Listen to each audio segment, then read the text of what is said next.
আজকে আমি রান্না করব সহজ আর সুস্বাদু চিচিঙ্গার তরকারি। প্রথমে 3টে চিচিঙ্গা খোসা ছাড়িয়ে ছোট ছোট টুকরো করে নিন। সাথে কেটে নিন একটা মাঝারি সাইজের আলু আর একটা টমেটো।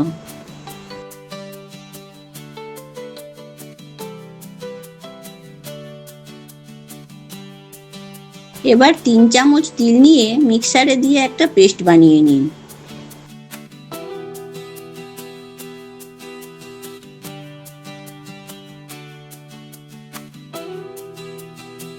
এই তিলই দেবে তরকারিতে এক ভিন্ন স্বাদ আর গন্ধ। এবার কড়াই বসিয়ে পরিমাণ মতো সরষের তেল দিন।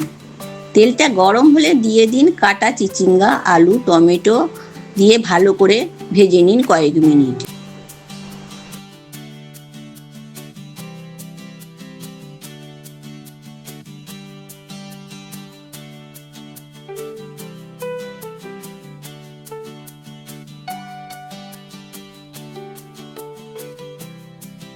এবার দিন আধ চামচ হলুদ গুঁড়ো আর স্বাদ অনুযায়ী নুন দিয়ে ভালো করে মিশিয়ে নিন।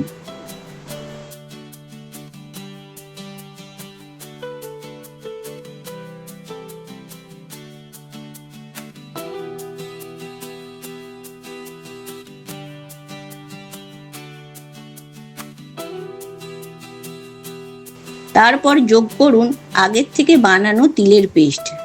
নেড়ে দিন সুন্দর করে যাতে সবজির সঙ্গে মিশে যায়।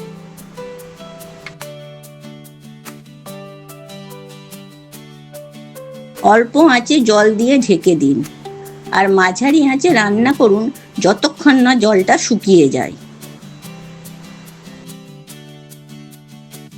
আর এইভাবেই তৈরি তিল দেওয়া চিচিঙ্গার ঘরোয়া তরকারি রুটি বা ভাতের সঙ্গে খুব খেতে ভালো লাগে। রান্নাটা ভালো লাগলে অবশ্যই লাইক করবেন।